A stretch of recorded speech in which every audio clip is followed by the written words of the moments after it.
My name is Saturnino, and I'll be presenting with Brian a benchmark task focused on dementia detection from speech samples. I'll just briefly present an outline describing the background on Alzheimer's disease, and then I'll talk about speech briefly as digital biomarkers for that condition, and then move on to describe the benchmark task proper, the address challenges that ran in 2020 and it'll run again in 2021 in conjunction with interspeech. Alzheimer's dementia is a neurodegenerative disease. Alzheimer's is a neurodegenerative disease. It entails a long-term and usually gradual decline, which manifests itself as subjective memory loss, and then later a condition called mild cognitive impairment, which is often diagnosed, which often progresses to Alzheimer's type dementia proper. Alzheimer's is a disease of great global impact, as you can see on the infographic on this slide, and hence the efforts in finding ways, economical ways of detecting dementia, measuring its progression, and monitoring interventions to alleviate some of the symptoms. How is assessment doing currently? It's basically done through cognitive testing, which are non-invasive and relatively easy to perform, but not always very accurate. So most tests suffer from ceiling effects, for example, or through the assessment can also be done through more costly and invasive procedures, such as blood tests and CSF, cerebrospinal fluid tests, and neuroimaging. So, given the reasons for testing, one of them being diagnosis, but also screening for clinical trials, characterization of impairment, characterization of communication difficulties for speech therapy, for example, one would like to have a test that's easy to administer, simple, and effective, and that has generated interest in speech. So why focus on speech and language? Well, first of all, a lot of information about one's cognitive status can be gathered from the analysis of speech. Speech can be recorded and captured in natural settings. No need to go to a clinic to take a cognitive test. And it might overcome fluctuations that might affect performance. For example, person didn't sleep well the night before, maybe suffering from a short-term illness, maybe anxious about taking tests, and so on. Some of the data sources being used for investigating speech and language are data sources, not surprisingly, derived from cognitive tests. So these are word tests, narratives or scene descriptions, interviews, spontaneous conversations, etc. We in fact reviewed a lot of this research and concluded that it's a growing field. We found 51 articles, and if you look at the bar chart, you'll see the number of articles found per year, starting from the bottom at 2000 up to 2019. And you can see that there is an increase, a steady increase in the number of articles published involving speech or language and/or language for Alzheimer's dementia research. Some of the data sources used are the ones I mentioned, but the data sets are hardly standardized. So 8 of the 51 studies that met the inclusion criteria in our review used Dementia Bank, or a subset of Dementia Bank data, but the vast majority of studies, 36 out of 51, did not report any data availability. So that makes it difficult to reproduce and compare results, in fact. If you're interested in the review, the references at the bottom of the page. So the dataset most often reported and most widely available, the datasets come from Dementia Bank, and the PITS dataset in particular is very widely used. First of all, it has a lot of samples, so it has about 242 controls, 236 probable AD. So for a diagnosis prediction task, it's a reasonably sized data set.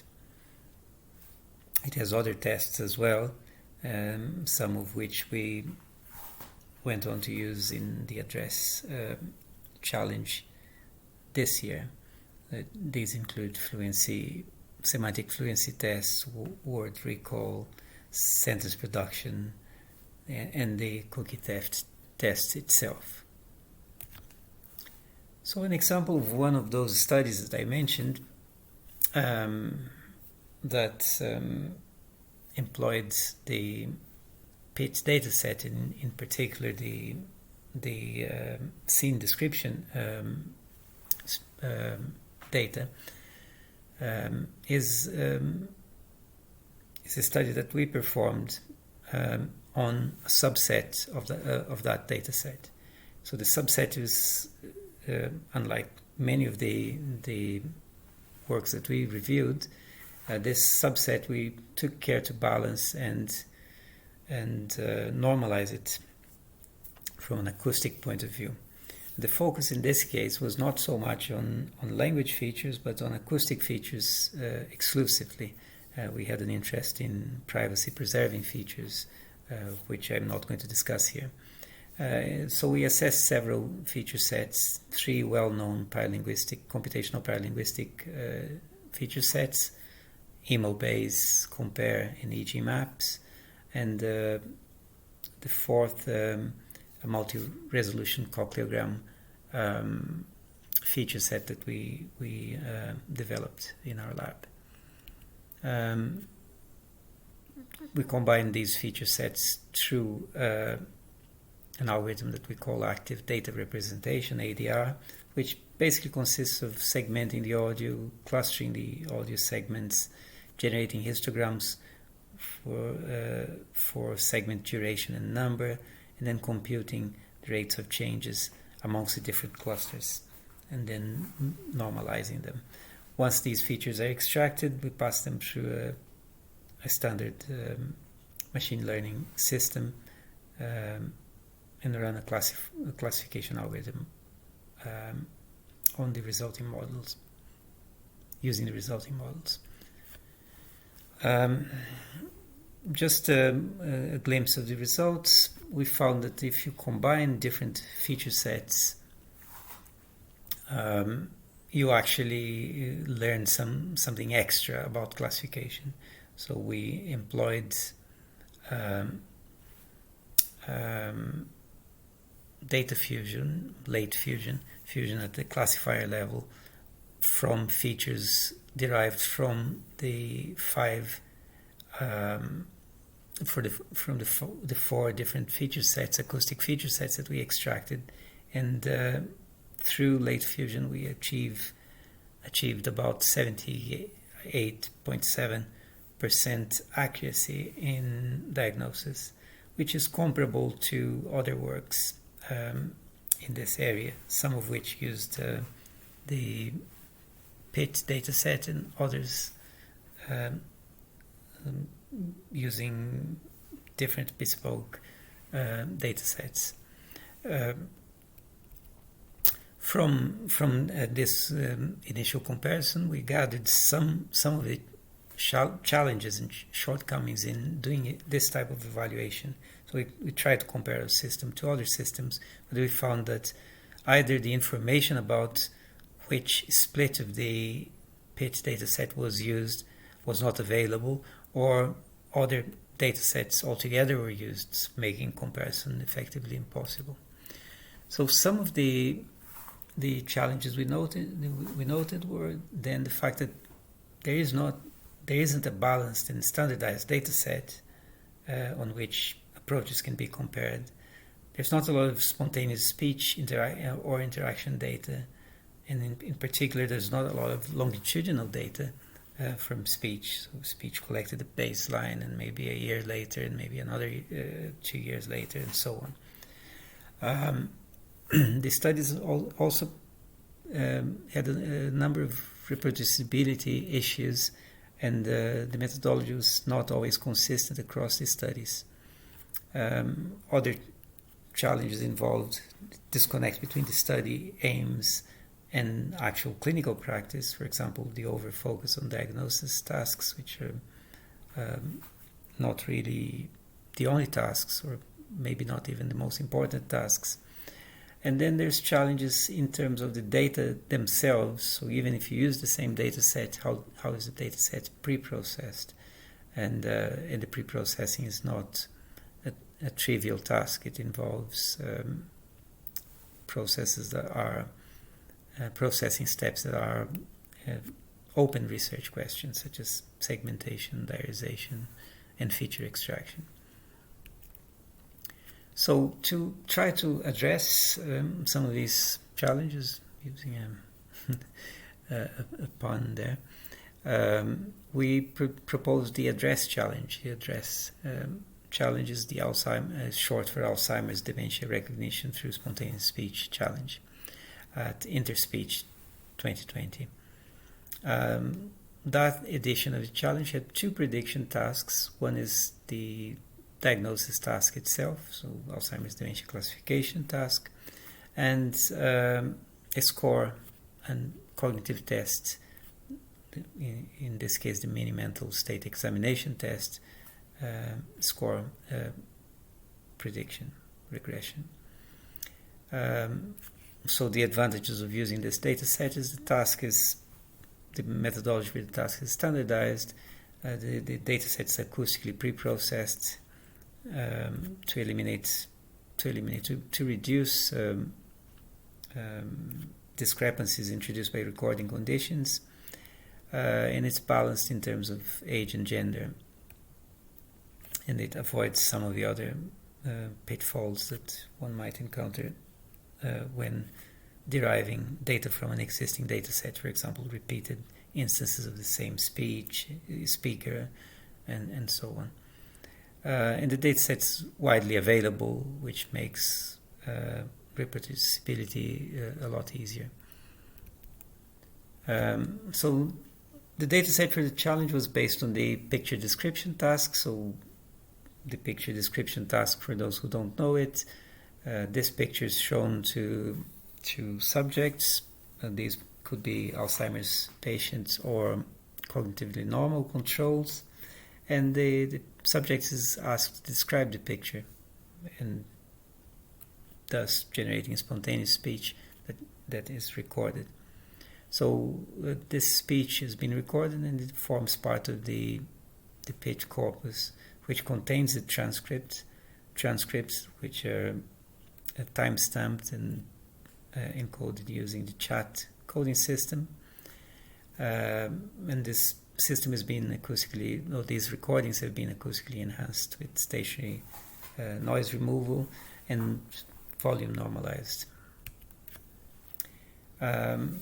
We tried to avoid, as I said, common biases, so we removed repeated occurrences of speech from the same participant. So that happens because the data set is also longitudinal, so the same participant could have their speech recorded at different visits.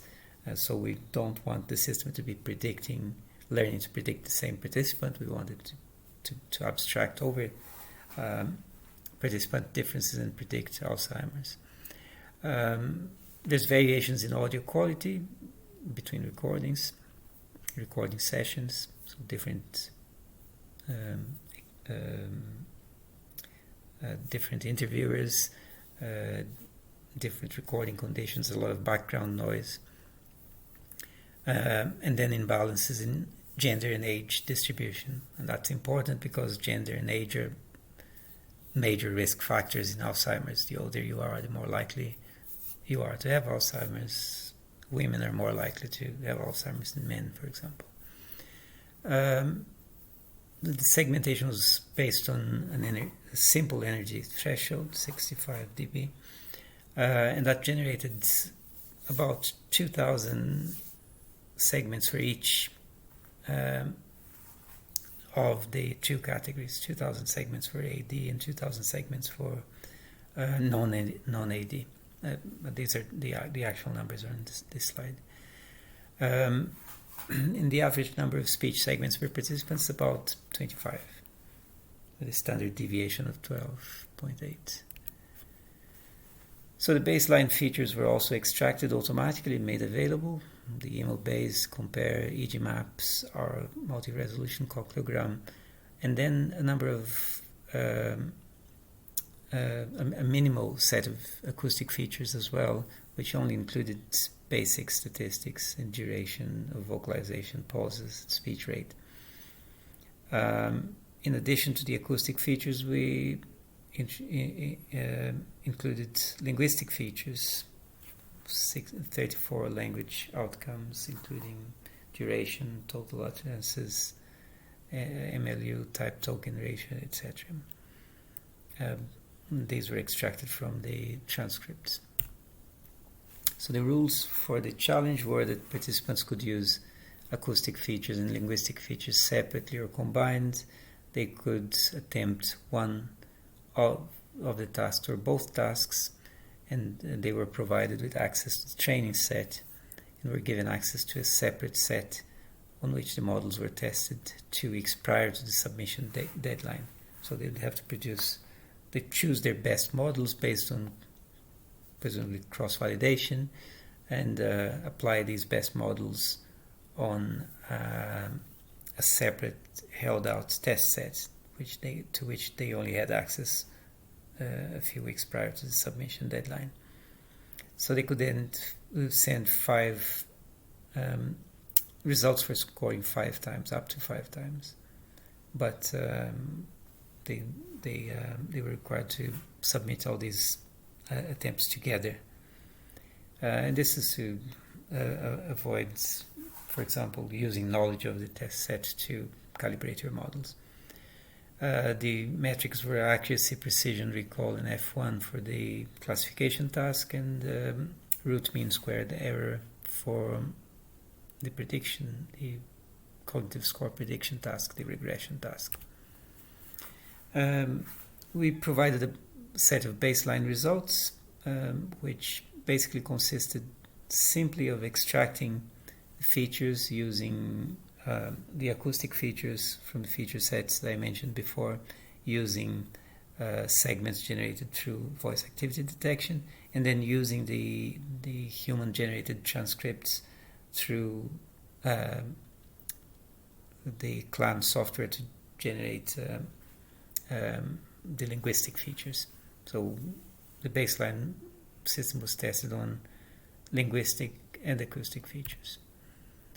So the results are that essentially linguistic features performed better, so about 77% accuracy. In cross-validation, that didn't generate significant overfitting because the testing produced a similar accuracy, 75%. The acoustic features were also actually improved in testing, but they had lower performance than linguistic features. For the regression task, multi-resolution cochleogram was the best set of acoustic features used in conjunction with a decision tree classifier, and the linguistic features again proved the best predictors, again with the decision tree with an RMSE score of 5.20, so RMSE is an error score. The lower the result, the better the better it is. The challenge was quite popular, reflecting our findings from the systematic review.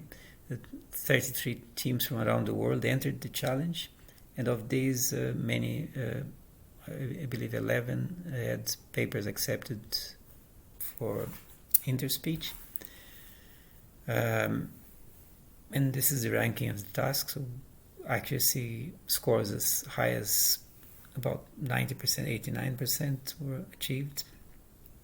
And most of the systems beat the baseline. You can see the scores at the bottom. The baseline is the green line across. So most of the systems were well above 80% accuracy. So the results of the regression task were also encouraging. Most of the systems beat the baseline, and this time the ones that beat the baseline are below the baseline, with the winning team obtaining an RMSE score of 3.74, which is quite good. We extended many of the papers were extended, and other papers were submitted to a special issue that we've organized in the Frontiers Publishing, Frontiers of Aging Neuroscience and Frontiers in Computer Science. So far 20 articles have been published, and there are a few more under review, and they've attracted considerable interest, as you can see in the graph of number of downloads below. So this success and interest encouraged us to organize a 2021 version of the challenge, and we were invited to organize it at Interspeech again. Here's some websites where you find details.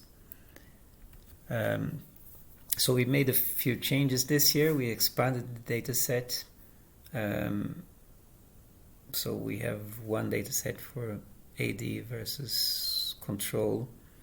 And this time we included longitudinal MIMSI scores and longitudinal assessments. The transcripts were not provided this time, so we had different recordings and no transcripts. And we had 3 tasks. One was the diagnosis task itself. The other was the inference of cognitive testing scores, again a regression task. And we introduced a prediction of cognitive decline task. So, in other words, a disease progression task that gives the prognosis. So, a person could progress from, let's say, mild cognitive impairment, or from being cognitively normal to having Alzheimer's dementia over a period of 2 years, and that's the objective of the task. Predicting that progression or no progression is the objective of the task. So here are some characteristics of the data sets. Again, we have 2 types of recordings. We had one for a semantic fluency task, where people are asked to name as many entities of a semantic class as they can. So, for example, animals. And a picture description task, again, as in the Address 2020 challenge. The dataset also included speech from people who were not study participants, so they were the experiments giving instructions and occasionally having short dialogues with participants, especially in the semantic fluency task.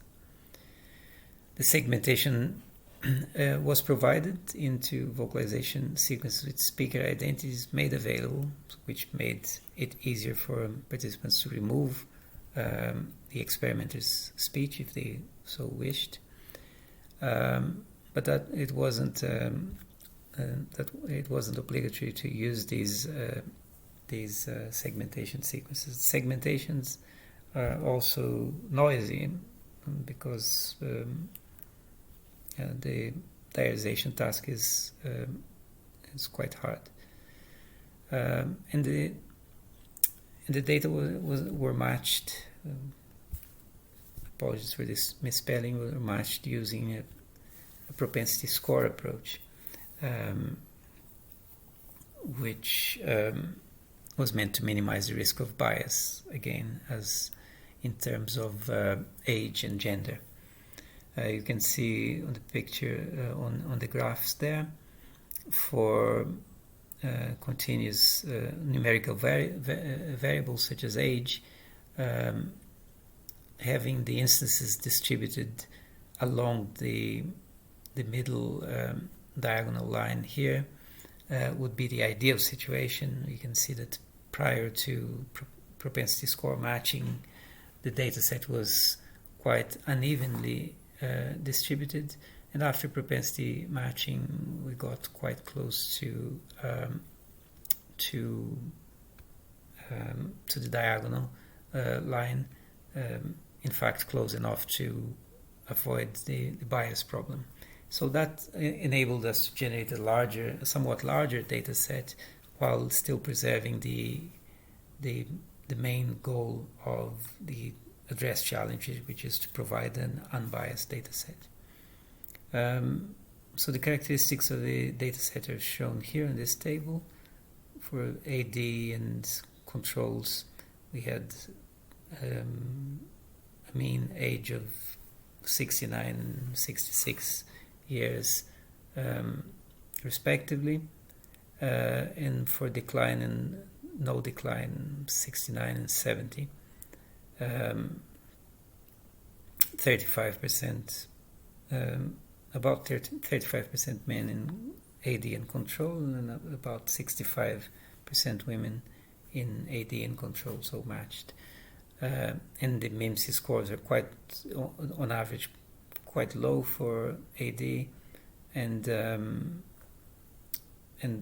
within the normal range for cognitively normal in tasks 1 and 2, but not so different in task 3, suggesting that task 3 is a lot harder than tasks 1 and 2. And then the duration is similar across the data sets. Longer durations for tasks 1 and 2 that use the picture description task, and task 3 that uses semantic verbal fluency data is slightly shorter. So here again we provided a baseline system using acoustic and linguistic features, which are similar to the features that we generated for Address 2020, with the difference that the linguistic features in this case are generated from transcripts generated by automatic speech recognition. So these transcripts are quite noisy. In fact, they had a word error rate of about 60, which is quite high. And again, the CLAN software was used to derive the linguistic features from these noisy transcripts. The results for AD detection, so we have the results for acoustic and ASR features, but we also included manual transcription results to see how high the accuracy could have been if we had used manual transcripts as opposed to ASR. And as it turns out, as you can see in the results of the test data for SVMs, it turns out that there's only a small increase in accuracy if you use the actual transcript as opposed to ASR results, which seems promising. If we fuse the best features, acoustic and ASR features, we actually get we actually get an improvement, and that matches the manual transcripts at 78.87% on the test set using late fusion. You can see the confusion matrix and the and the results at the bottom. For the MIMSI score predictions, again, ASR features, ASR generated linguistic features produced the better results. Acoustic features weren't a lot worse, suggesting that, you know, they have their uses. We did not attempt to combine the two feature sets. In this case, we've done so in a different paper, and we found that acoustic features can also contribute to classification. If you look at the transcripts this time for the MIMSI prediction task, the transcripts do make a good deal of difference. So the noises introduced by ASR are detrimental to the classification accuracy. For the prognosis task, a similar story. The prognosis task, as we noted before, is a lot harder. So in this case, the accuracy was only about 68% with fusion of the best features. Again, acoustic features generated about 60% accuracy on the test set, whereas linguistic features yielded about 67%. And so we have collected the results of the submissions for the task. They will be presented at Interspeech, so I'm not going to present them here. But there are some pretty encouraging results, and again, many of the submitted papers managed to improve considerably on the baseline.